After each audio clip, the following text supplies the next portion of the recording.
How's it going, guys? Welcome back to Strikeout Bros. This week, we'll be talking about really interesting things, right? The name of the episode is "I'm Here to Stay If," and you know who we're talking about. We're talking about Juan Soto, and Juan Soto has been playing really well this season. You know, being acquired by the Yankees via trade, and they look like they're on the path, right? Baltimore's right there hanging in, but they're not. They're losing games, and the Yankees keep winning them, and they're moving forward. And we have to be careful because these guys are on a streak. They've won 10 out of 13 series, and they're fighting. And Soto is definitely pivotal in this situation that we're talking about now.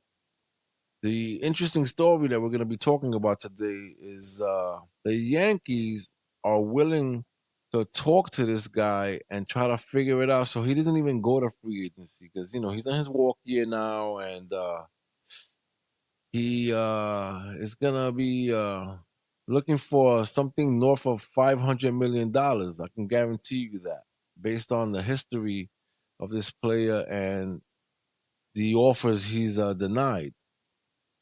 But here we go, Lasha. This is gonna be a good one. I think that this podcast this week is gonna really take off. We have a lot of good stuff to talk about here. What do you think about these things, Lasha? What do you think about what I just said? Yeah, what's up, man? No, definitely. It's with as we talked in the beginning of the year, I remember I had said my prediction to win the East was the Yankees, and you kind of laughed at me. Said, "No way, Baltimore is just a way better team." I said, "Nope, you can never discount the Bronx Bombers." With like I said, Soda has really changed the dynamic of that team. They feed off of his energy and his style, and he just knows how to put the ball. He knows how to put the ball in play, and everything else goes forward. Everyone thinks of him as a home run hitter. Yeah, he is, but he's more of a line drive, wall to wall, gap to gap type of hitter, and it helps because players like Judge and Stanton. Judge bats after Soto, so Judge gets a preview of what's to come when he's at bat, and also what makes it harder for the teams that are pitching to him. You got to decide who you're going to pitch to, Judge or Soto. Now, Judge is more of a home run hitter, so it can kill you with one big swing. But Soto can kill you with a bunch of little a bunch of little shots over time and just wear you out. Especially if he's really good at fouling balls, so he gets the pitch count really high. That gets to the pitcher, and then you just get frustrated as the pitcher, and you just throw one, and then you throw one down the middle, and he catches it. That's it. It could be a 3-run double or a home run. Who knows? But I think Soto's great. I'm glad to see he's doing well. I'm kind of surprised by the fact that the Yankees and Juan Soto's agent is allowing the Yankees to talk to Soto in mid-season. I don't know. It could be two things. It could be they are seriously having talks about giving a contract extension before the season's over, or they're trying to get everybody else's attention and just to kind of get them all riled up and see, oh no, we're gonna lose Soto because the Yankees are gonna give him a contract. We might not even have a chance to sign him now. So what do we do? If I'm the Yankees, I would kind of be careful because if you put out a number and he says, well, you know what, I'm gonna hold off and let me wait till the off season. Well, every team that's gonna pursue him besides the Yankees already know what the Yankees offers. So for example, right, if the Yankees say we're gonna offer him 10 years, 500. Oh, well, that's great. Steve Cohen down the street, 20 miles away, could say from the Mets, oh, the Yankees are going to get 500? Okay, cool. Hey, how about this? So you come to the Queens. You don't have to live in New York. You stay where you are. We'll give you 560. What do you think? Oh, okay, cool. All right, so the Yankees, Mets are offering me 560. You know what? Let me go fly out to West Coast. I've been on the West Coast already playing with San Diego. Let's see what the Dodgers offer. Hey, Mets offer you 560. We'll give you 600. And then they go to Boston and some other two teams, and then they come back to Yankees and say, okay, well, my highest bidder was the Dodgers. They're offering me 580. What do you want to do, Yankees? Yankees like, shucks. We're a little more fiscal responsible than when George Steinbrenner was around. So we're gonna decide not to give you that. So I don't know if we can match 565. We give you 520. That's the max we'll give you. Let's just say the Yankees say that. Yeah, I Well, agree. Soto could say, "Well, I enjoyed my time here, but I want my money." Or he could say, "You know what? I don't care about the money. I love being here. I love the camaraderie. We have a really good thing going on. We're the number one team in the East. We're 3 games ahead. We're doing really well. I have see myself winning a chip here than I do going to LA or the Mets, who are kind of like on a rebuild, semi rebuild. I call it the rebuild express because they're not on a full rebuild, but they're in a rebuild. So anyway, it'll be interesting what they do. I'm kind of shocked that Scott Boras would allow Soto to talk to the Yankees, but it could be all tactical strategy. Who knows? Yeah, I think that he has the perfect agent in this situation. Out of all the players, this guy can play anywhere. He's proven it to us. So I think that he's gonna listen, but he's not gonna take the offer right away. All right, he's already a champion. Uh, Washington offered him 400 and what 40 million? Was it 440 million? Something I know is Yeah, north four of hundred. Yeah, 400. yeah. It was 15 years, right? $440 million, right? And he decided that he didn't want to do that, right? So they traded him to San Diego, and San Diego signed him for 1 year for 23 million. And then after that, the owner died. I believe that they were in talks and they weren't able to come to a conclusion because he passed away. But I think that he's gonna listen. Boris is definitely not going to allow him to sign because think about it. This is the one player that can play anywhere. He's super clutch. He's a fan favorite, and he can really change the dynamic of a team. And he could put him in a situation where if you were close to putting it together to win a championship, he can definitely change that dynamic and make it happen and get you even closer. All right. So is he worth the money? I believe so. Do I think that $500 million or anything north of that is too much for one player? Yes, I agree with you when you say that, right? Because we have talks, not only on the podcast, but we talk on a daily basis, and I agree. I think that anything north of $500 million is way too much for a player. But you know what? This guy really is clutch and he's a performer and he doesn't care who's watching and what's going on around him. He's always gonna come through and he's gonna perform for you on a daily basis. So now I'm not going to think for 1 second that he's gonna listen to an offer from the Yankees and say, yeah, I'll take that and run with it. Now, the Yankees, like you said, are a lot smarter now than they were back in the day when George was around. George used to buy players on a weekly basis. He didn't care. He's like, you know what, I want that guy, and I'm gonna take him off the rack. But the Yankees can't think that way anymore. Because these contracts hurt. Look at the Giancarlo Stanton contract. A A lot of Rod. A Rod. There's a lot of contracts out there that hurt the Yankees, and it took them a long time to rebuild and figure it out. I think they're a lot smarter now, and they're not going to allow a player of this caliber to hurt them for years to come. So I think that their plan is to win now. And if they do win now, it'll be easier to say, you know what? We're not willing to spend that kind of money. We won the championship and we can rebuild and start fresh. Now, we know that for a fact because they're trying to get even better. All right. And you have to understand that Cole isn't here yet. He hasn't pitched the game this year. He's around the corner and they can only get better. Right. You have LeMahieu who's been out as well. and he'll be coming around the corner as well. So they're looking at Goldsmith, right, from St. Louis, right, and they're looking at Yeah, Arenado. They're all trying from to, St. Louis. yeah, both from St. Louis. So they're trying to get better, faster, and they're really trying to like take over the AL East.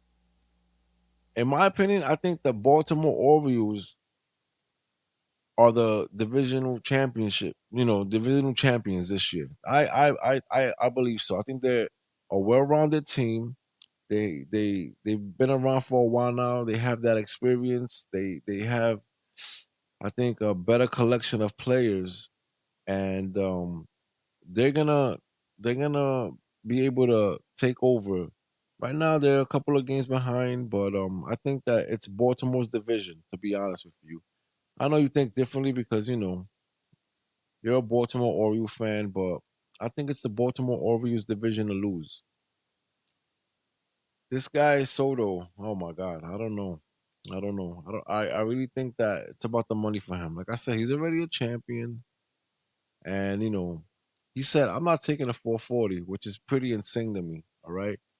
And that was right after the championship too. So like I think that he's gonna wait and he's gonna see what the other offers are. Especially with an agent like Boris.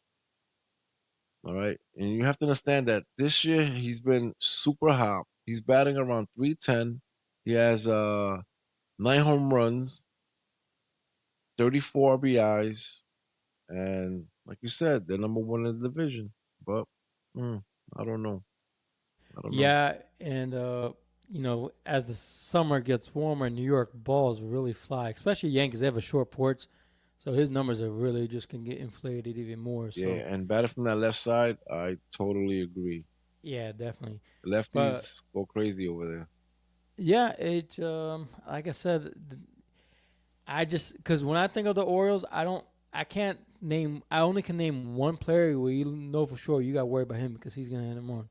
With the Yankees, there's like three guys I know for sure they're gonna hit a home run. I have to be careful too. I got to worry about Judge. I got to worry about Soto. I got to worry about Giancarlo Stanton. So on, so on. In where the Orioles, who do you got to worry about? Known for sure hit a home run. Gunnar Henderson. Even then, he hasn't proved to be a home run hitter. Yeah, So but it's they not don't all have a about power that. bat. That's my opinion. It's not about that. You don't need power when you have a good team that can, produce runs in a completely different way. All right, you have to understand that. The Yankees, yeah, they're a big ball club. Yeah, they have a lot of big boys, and they can hurt you, and you can never count them out. 4-0 in the eighth inning, that means nothing to the Yankees, especially when they're playing in the Bronx. But you guys have a better team. Baltimore has such a better team all around. You don't need big names, but Soto is definitely a difference maker. But we'll definitely see what happens. I mean, we'll see what happens. Yeah. But So speaking of New York team, so we like to try to start off on the show with a positive note. But there's always the good comes with the bad. It just bad comes with the good. It's what it is. So anyway, I want to talk to you about the crosstown team across in the good old Queens. The New York Mets, man, they started out well, and they were winning series left and right, and all of a sudden they managed to hit a rut in the road. I just don't get what it is. I just think something is wrong with Edwin Diaz. I don't think he's fully recovered. He's blown a lot of games this year. I don't think he's the main reason. The other problem is they don't produce runs. Now, is it because it's not warm yet, or they're just, the, to me, the biggest disappointment for your Mets has been Jeff McNeil. Man, he's been so sad to see because when he's good, man, that he's really fun to watch, and he's been a disappointment. So, since you're the Mets expert, what's your thoughts and concerns? oh man, concerns. I think it's time for a fire sale. I know it's early. We saw the Marlins do it recently. They got rid of their best player. I think that the Mets, you know, if you talk to Met fans will say, "All right, this is our core. Our core is Peter Alonso, McNeil, Diaz, and Nemo, of course, right? You want to build around these guys, but I think that we have a new core now. I think that the core is the young guys. The core is the Brett Beatties, right? The Francisco Alvarez, right? Vientos is showing signs of life, right?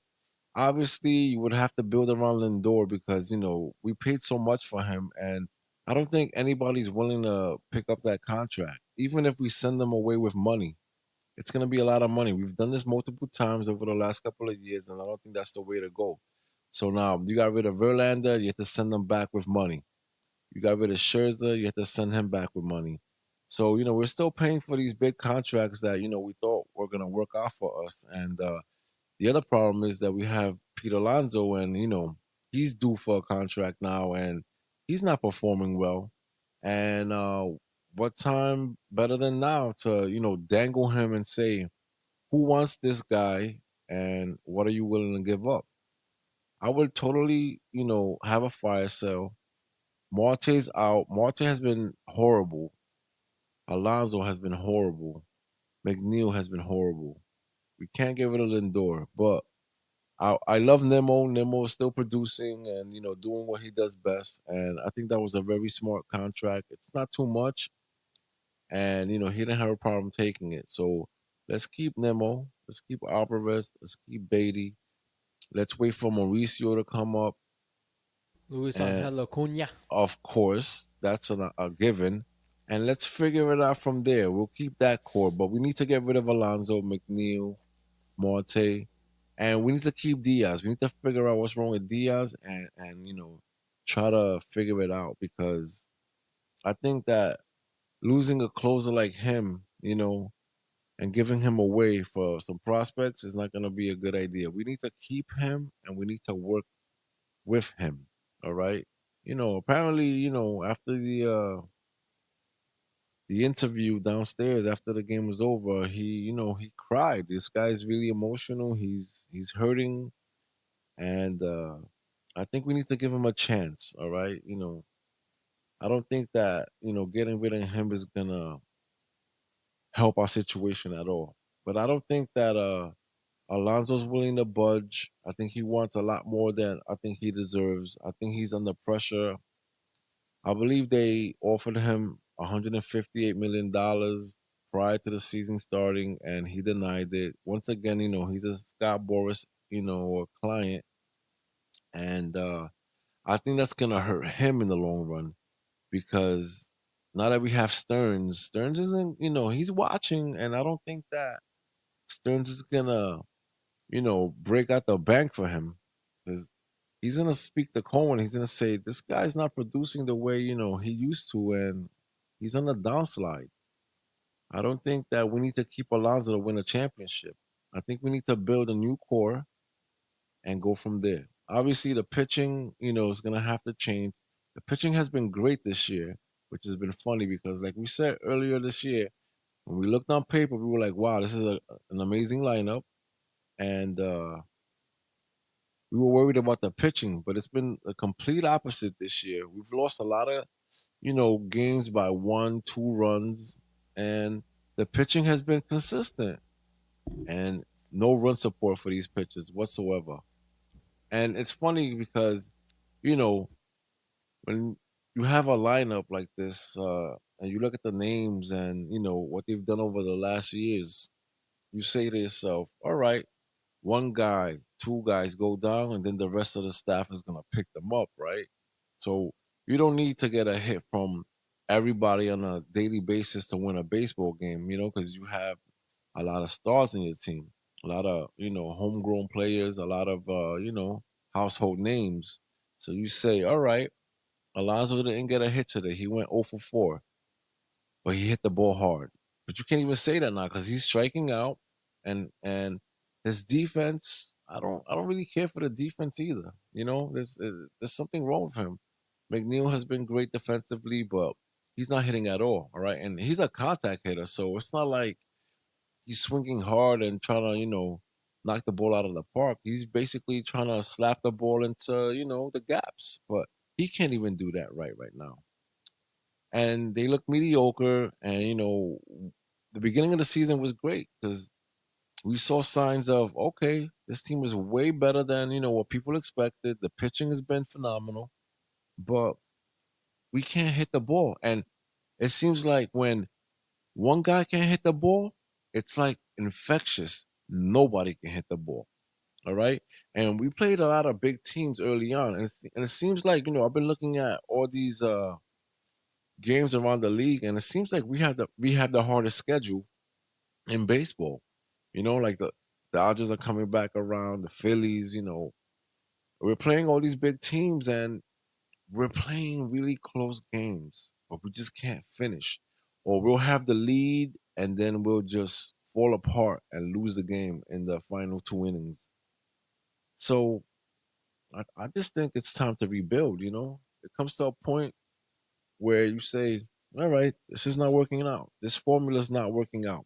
I'm not blaming Stearns because it seems like he knows what he's doing because we've won games, we won series against a lot of big teams where I thought we weren't even going to be able to compete. You know, I thought the season was over when we went out to the West Coast and we were playing the Dodgers for a 4-game series, and the Phillies, you know, they've been really hot lately, and they really just trampled us. They've been And trampling everybody, not just everybody, you guys. They're just look at the Atlanta Braves. They're like 3 games ahead of Atlanta, and Atlanta's a good team. So it's not just the Mets. yeah, but the Mets haven't been playing well for a while now. Okay, it hurts. It hurts. We're third in the division. We're 12 and a half games back. Right, we're barely looking at a wild card right now. Right, it's insane to me. I don't know. I don't know what to say anymore. I think I've said enough. But how about your guys? Baltimore, they're still fighting. They're still trying to do their thing. They're still trying to stay relevant. I think that they're gonna surprise you. I guarantee you, they're gonna surprise you. Don't count them out, not for 1 second. And it's gonna come down to like games that it's gonna come down to the series, to the divisional games, against the Yankees themselves. It's gonna be crazy. But the Marlins, even the Marlins were, able to, run through the Mets. And that's pretty crazy. You know, Diaz has blown a lot of games this season. And when you play a team like the Marlins, and the Marlins are bottom of the barrel, they're sellers already. And man, Diaz came in and he got destroyed by the Marlins. So what's really going on? What's really going on? I don't understand it. I can't. Yeah, no, I think they should go with, since the Mets have ownership that can sign players that they let go um, in trades. Because, for example, if I'm the Mets, so this is a question I have for you: do you think the Mets can get a top tier Jackson Holiday type of prospect for a Pete Alonso trade? What do you think? Oh, that's hilarious. At this moment, I don't think anybody's willing to give up high prospects for him. Okay. Now, we've seen a lot of Met players go in a different direction and become superstars. Okay. We see it all the time. So, what is it? Is it New York? Is it the team? Is it management? What is it exactly that's different here in New York from another ball club like Atlanta? Right? We saw Travis Darno, sink himself into a hole where I said to myself, this guy is never gonna play baseball again. Atlanta picks him up and he becomes an amazing star. All right. He's their They, number one catcher right now. okay, listen, he hit 3 home runs in one game this year. All right. He couldn't do that for the Mets. Couldn't do that for the Mets. Okay. We saw, there's a lot of guys out there. Look at Andres Jimenez, right? Who plays for the Guardians, right? We gave him up, right? We gave him up for Lindor. We gave up Ahmed Rosario. We gave Who's up now in Tampa? Jimenez. And now he's Tampa, right? And Jimenez, who's the number one shortstop over there. And he's become a star too. There's a lot of players. I don't know. A lot of players leave New York, the Mets, and they become stars. So we're starting to wonder what the problem is. What's the problem? Is it is it internal? Is it something that the Mets are doing wrong? Are they not developing their players properly? I remember last year, Tommy Pham, before he got traded to Arizona, I believe, speaking negatively about how they practice and how they go about their routine in New York. And Tommy Pham is a really serious player. He's very quiet and he's not really vocal. But his bat was pretty amazing last year when the trade deadline came around. He was the only you know consistent bat that the Mets had.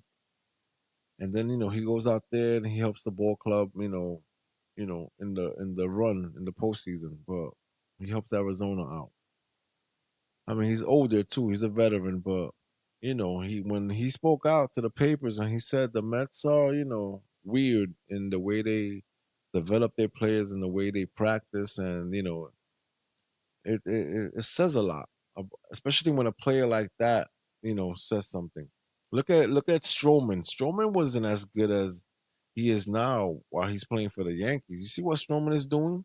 Even if Stroman doesn't win a game, he stays in the game for a long time. He He eats innings eater. innings. Yeah, he's an innings eater. Which is interesting. Yeah. He's being competitive. All right. There's So more pressure to play for the Yankees than there is to play for the Mets. It's just of course, the Yankees are the bigger brother in New York, and to see how well he's doing, it's funny because just to get on a sidetrack about Stroman. A couple years ago when he was with the Blue Jays, he was upset because the Blue Jays wouldn't trade him to the Yankees, and he said, "Well, forget that," and kind of like badmouth the he kind of was make a side hand comment about the Yankees announcer, and and he goes, "Well, I guess the second best place would be to go to the Mets," and he didn't really want to be there. He really wanted to be a Yankee. He's from the Bronx, so I understand that, but I guess he rubbed the Mets fans, a lot of Mets fans, the wrong way. I don't know. I'm not a big fan of Stroman. I think he's a great talent. He just very snarky at times, but he's having a good year, so you got to tip your cat off to him. yeah, he's Uh, contributing. yeah, I don't know what it is with the Mets. It's so weird, man. It just I don't understand what it is. The one that guy always comes to mind, and always is several years ago, Jason Bay. He used to be on the Red Sox. He was really good. The Mets Yes, got him in the free agency. This guy's because he was a left fielder, I think, or left or right fielder. He left. was right field, left field, Yes, and he was. You brought up his name and you're like, who's that? Never heard of him. He's just not recognizable because on the field he just didn't produce. He was just off, and then he left and he was back to being good. So I don't know what it is. I don't know if it's the water and Flushing, or you can't blame the Wilpons anymore. As much as I love to blame the Wilpons because that's a fun game to play. Blame the owner, blame the owner, blame the owner. But Steve Cohen is not that type of owner. Now the problem with Steve Cohen's not that type of guy. He's gonna spend the money. He's not gonna be a cheapskate. I don't know. I don't know what it is. But as far as players not playing well, I think we live in a world where players don't want to be told how to. A lot of today's players don't want to be coached. Not everyone's like that. And if you got a bunch of players, because people look at it like when you get to the pros, you're not going over fundamentals. That's something you've done your whole life, going from toddler all the way up until you get to the majors. You know what I mean? So it's like, am I really teaching fundamentals? But you know what? Sometimes you have to, because fundamentals are important. What makes Ron Washington so great, and what made the Dansby Swansons and Orlando Arcias of the world so good, is because he taught them how to approach line drive ground balls, and it's worked, and they become really good and know how to control that side of the field. So I think technique is good, but the problem is if you got players who don't want to listen, and nowadays the managers is a neophyte because everything is run by analytics. We talked about that earlier. Everything is run by analytics. Nobody wants to hear a manager, especially when you make more money than manager. I think the highest paid manager makes $4 million a year. Look at the Aaron Boone on the Yankees. He makes like $4 million. Mendoza probably makes like $2 million, maybe less. I don't if know. that. Exactly. So if I'm Francisco Lindor, I'm making $300 million. I have no respect for my coach because he's not even making the decision on his own. His decisions are made by some guys from or crunching numbers at Harvard University, telling him that you gotta play this guy because this is what numbers say. But meanwhile, Mendoza knows Lindor is off because he's not feeling well. Maybe Lindor is sick, or maybe Lindor's got a sick child at home he's got to deal with, or whatever, or maybe he came down with the bug himself and that's why he's struggling. But they don't care about that. They just go by numbers and they just so it's like, what effect does a manager or any coach have on these players? Really, not much.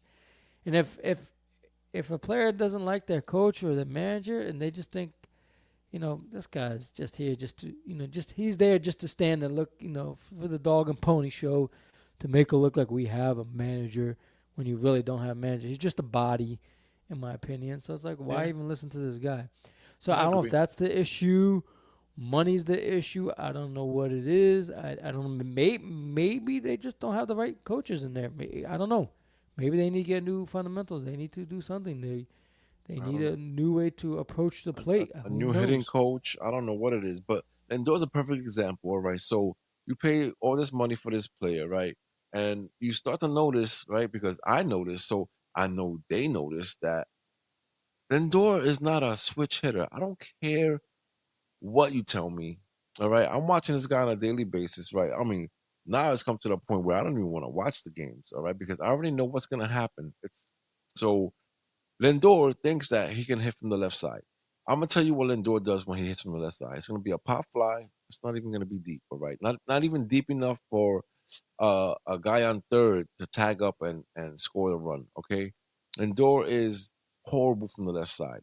If I'm the Mets and I'm the coaching staff and whoever it is that's in charge of saying, Lindor, you are no longer hitting from the left side ever again. As long as you're a Met, you can forget about switch hitting.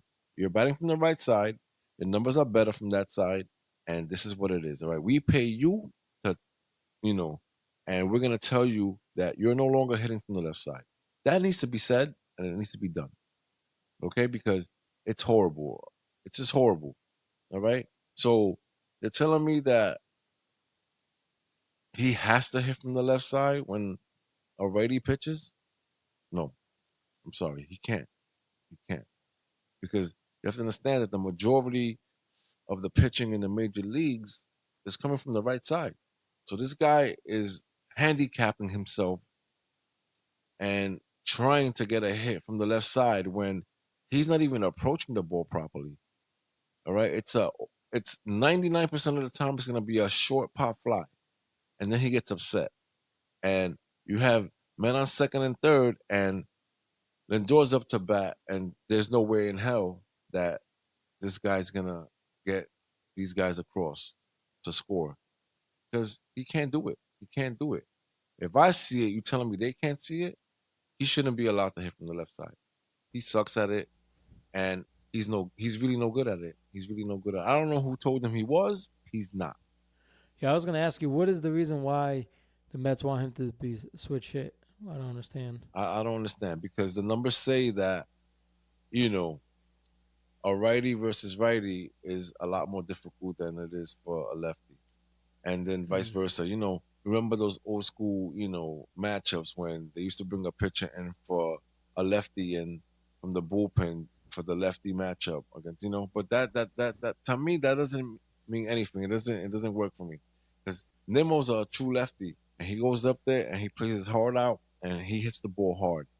And Lindor can't hit the ball hard like that from the left side. He can hit it hard from the right side. I think he can produce a lot better from that right side. He's a natural righty. So forget about the lefty. And then you know what really gets me angry? You hear the announcers saying, "Oh yeah, he's getting better." He's getting better as the season goes along. You've been practicing all off season. You've been doing Since this for the February. exactly. Not only that, you've been doing it for your whole career, and the numbers aren't adding up. All right, so it's a wasted at bat. All right, it's almost like you might as well let the pitcher hit. Because we already know if Lindor's batting from the left side, garbage. It's not gonna happen. It's not gonna happen. He gets lucky, once in a while, and he hits the ball correctly, or he puts it over the fence. But it's too rare. All right, it's almost like winning the lotto. It's too rare, bro. It's not gonna happen. It's not gonna happen. I think that he'll get a lot more, you know, good at bats batting from the right side. That's just my opinion. I'm looking from the outside in. I'm a fan, and I'm also, picking them apart. I have a question for you. Shoot. If a team came to you at the trade deadline and said, "Listen, Steve Cohen, we really want Lindor. We know he has a big contract. All right, we'll take 40% of his contract." Would you take that? Would you trade Lindor? No, you know why? Because we've been doing this for a while now. This is what we've been doing. We've been shipping these players away and sending them with money. So we're not gonna win a championship this way. All right. We have to settle these contracts and we have to start fresh. All right. This is why I'm telling you that we need to get rid of Alonso, McNeil, Marte. You know what? I would even dangle Martinez because Martinez looks like he's unhappy. I think Martinez is a high caliber player. He's a great DH, and I think that another team is willing to put up a couple of prospects, even for a rental like Martinez. He's on a 1 year contract. It's only $12 million. This is the type of guy that I would totally ship with 50% of his contract just to get the prospects. All right, because of the way we're playing, it's pointless to even have him there. It's a 1 year contract. Even Marte, if somebody wants Marte on his last year, I would ship him with the majority of his contract just to get rid of him and get some prospects. We have to look at the future now because it's pretty obvious that we're not gonna go in the right direction with the team we have now. So why not? Yeah.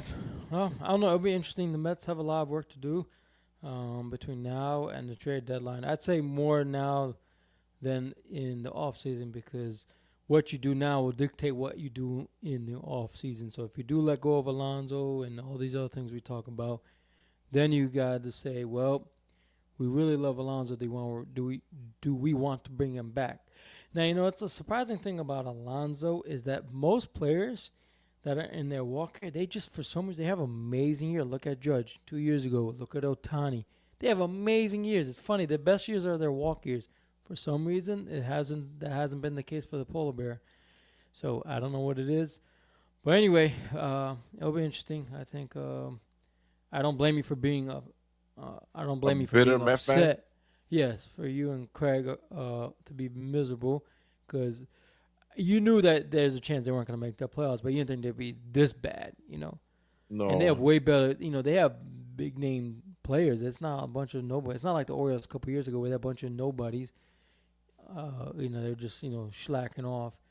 But so it'll be interesting. But with that being said, on this segment, we like to point out the best hitter of the week and the best pitcher. So with that being said, who's our hitter of the week this week?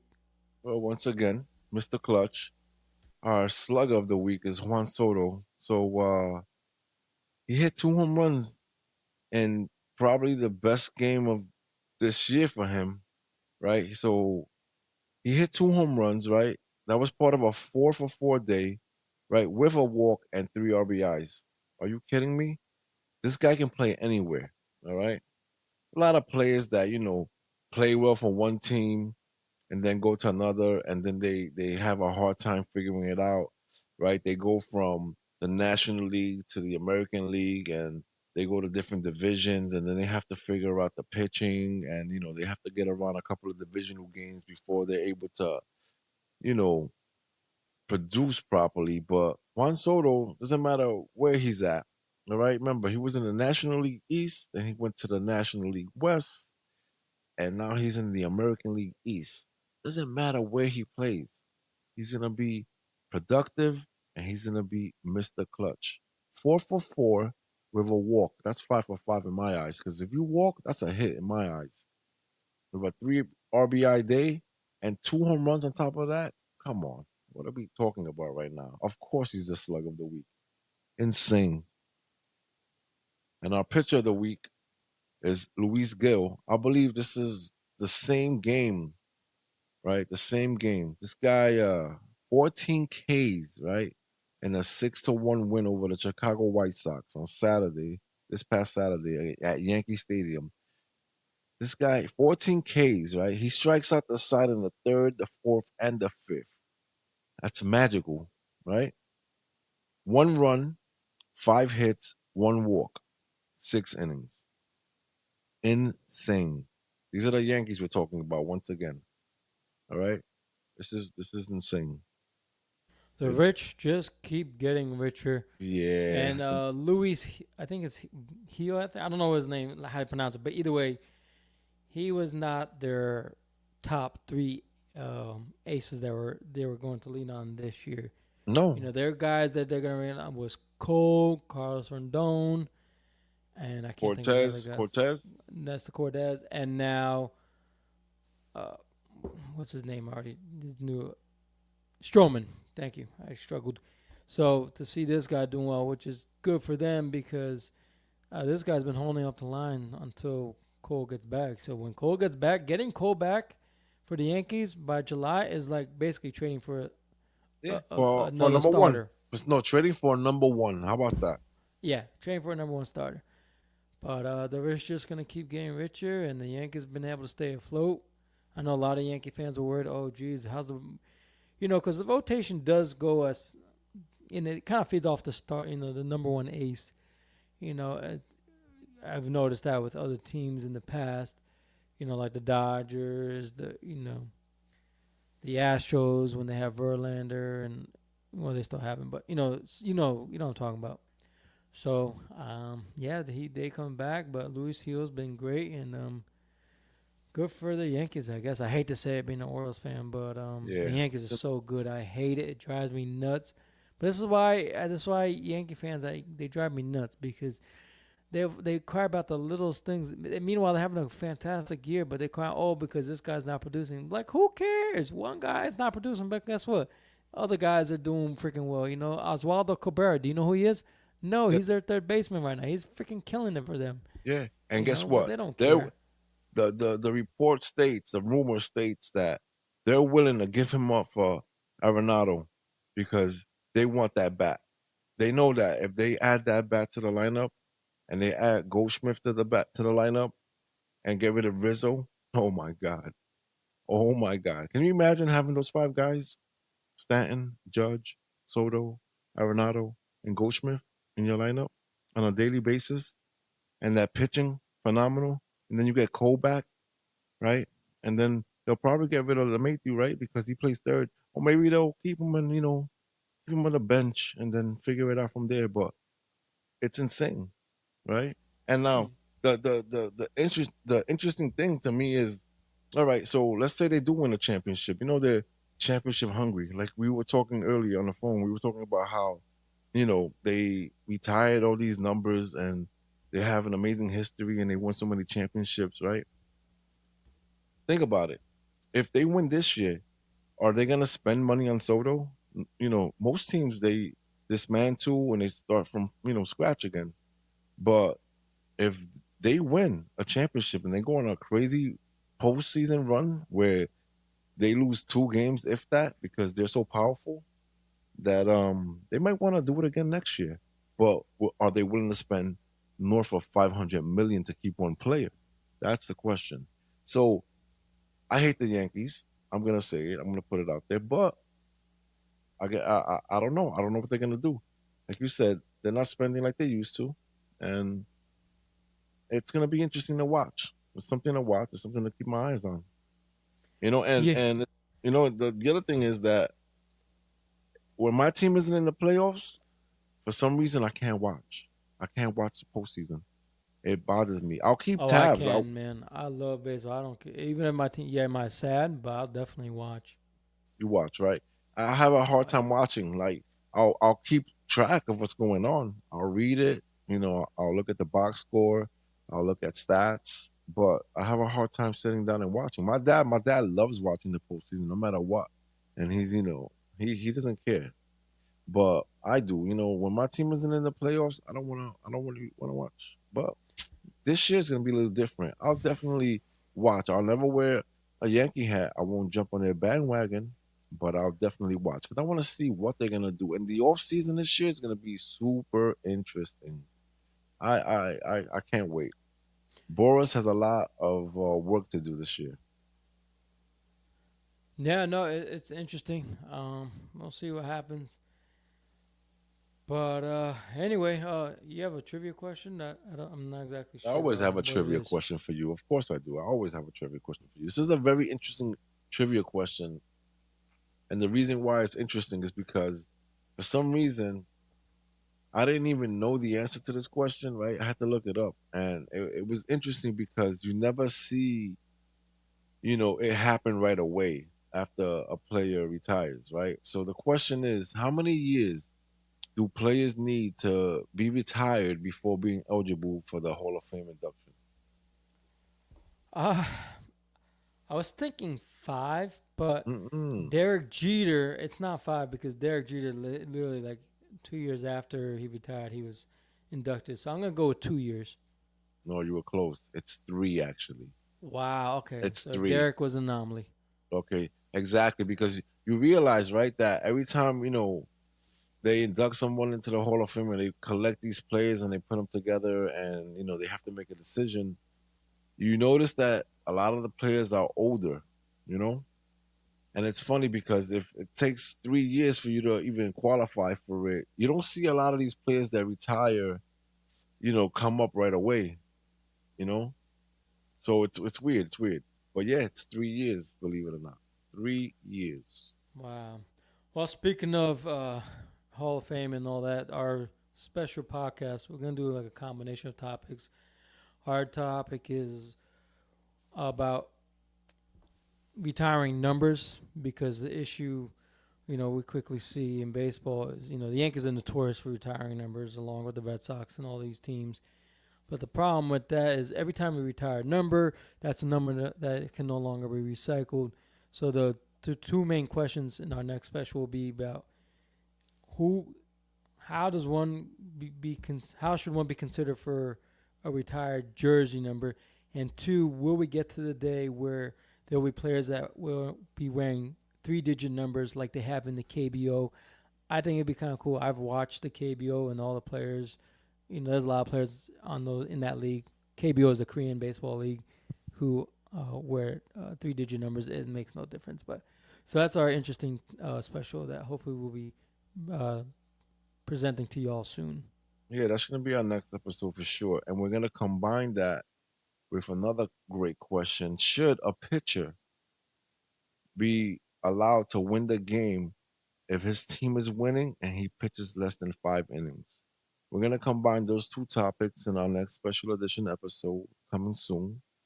And that'll Ooh, be that's a good one. episode, yes, a good one. We're going to combine those two topics and throw it into a special episode. That'll be episode 11 coming soon. And yeah, we're coming to the end of the show, and I hope you enjoyed it. And we'll definitely be seeing you soon.